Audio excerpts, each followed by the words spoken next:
Kayaknya kita semua punya gambaran yang sama ya soal taman kanak-kanak. Pasti kebayangnya tempat kecil, warna-warni, dan selalu penuh sama suara tawa anak-anak. Bisa kebayangkan suasananya rame, seru, ada guru yang sabar lagi bacain cerita, terus anak-anaknya lari-larian, belajar sambil main, pokoknya dunia yang menyenangkan deh. Tapi pernah kepikiran nggak, apa sih yang sebenarnya dibutuhin buat membangun TK yang benar-benar bagus? Karena ternyata ini jauh lebih kompleks dari sekedar nyiapin krayon sama balok mainan loh. Ada mesin yang rumit banget di belakangnya.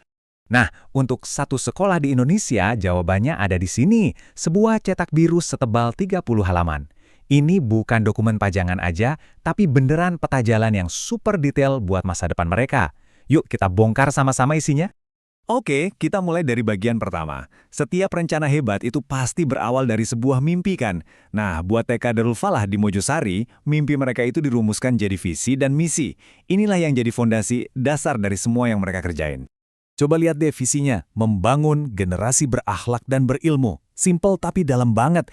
Ini ditandatangani langsung loh sama kepala sekolahnya, Ibu Wiwit Kurniawati. Jadi jelas, fokusnya itu seimbang. Gak cuma ngejar pinter di pelajaran aja, tapi yang paling penting itu membentuk karakter. Akhlak dulu, baru ilmu. Dua-duanya jalan bareng.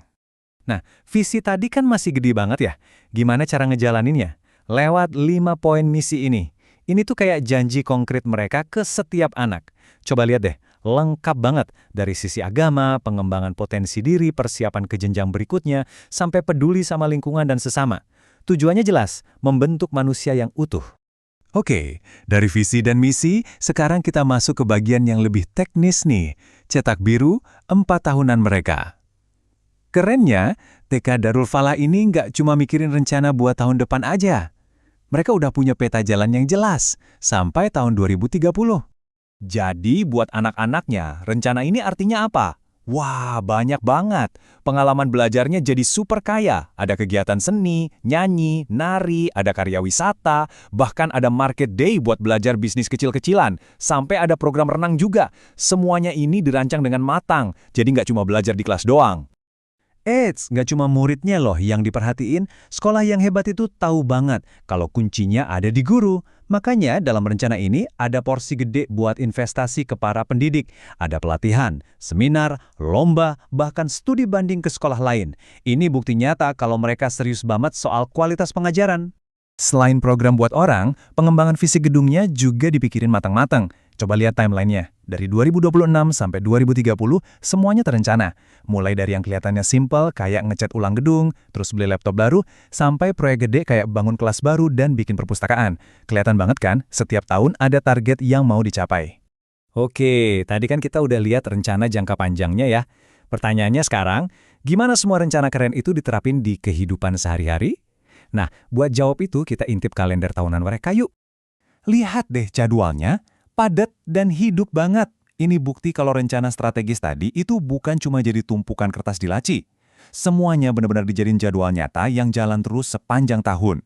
Ada rapat orang tua, perayaan kemerdekaan, pentas seni berkali-kali, sampai ada lomba buat gurunya juga. Semua pihak dilibatin. Bahkan sampai ke hal yang mungkin kita anggap sepele, kayak jadwal seragam, itu aja diatur dengan jelas. Senin Selasa pakai apa, Rabu Kamis apa, Jumat Sabtu apa. Ini mungkin kelihatan simpel ya, tapi ini contoh bagus banget gimana rencana besar itu bisa turun sampai ke kebiasaan paling kecil buat ngebangun disiplin dan identitas sekolah. Nah, semua rencana dan kegiatan seru tadi pastinya butuh duit kan? Sekarang kita masuk ke bagian yang gak kalah penting, bahkan mungkin paling krusial, yaitu soal anggaran.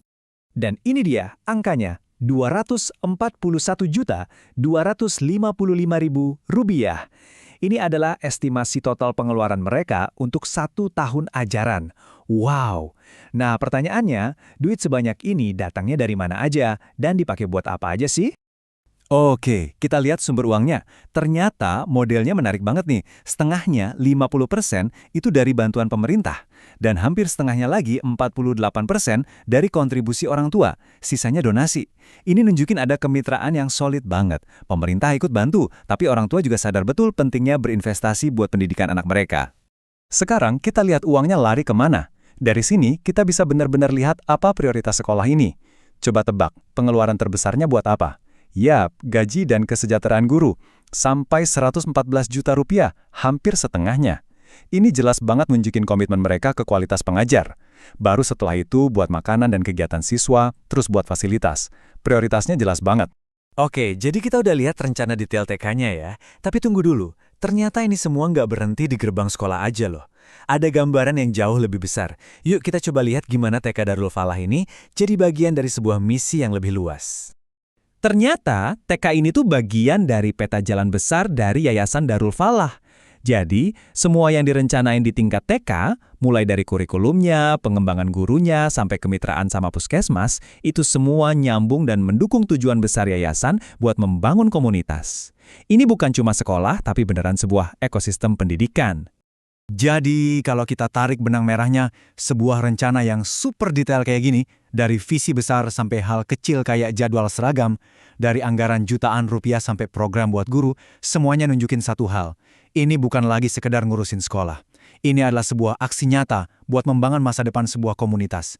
Pelan-pelan, satu anak, satu guru, dan satu rencana pada satu waktu. Keren banget kan?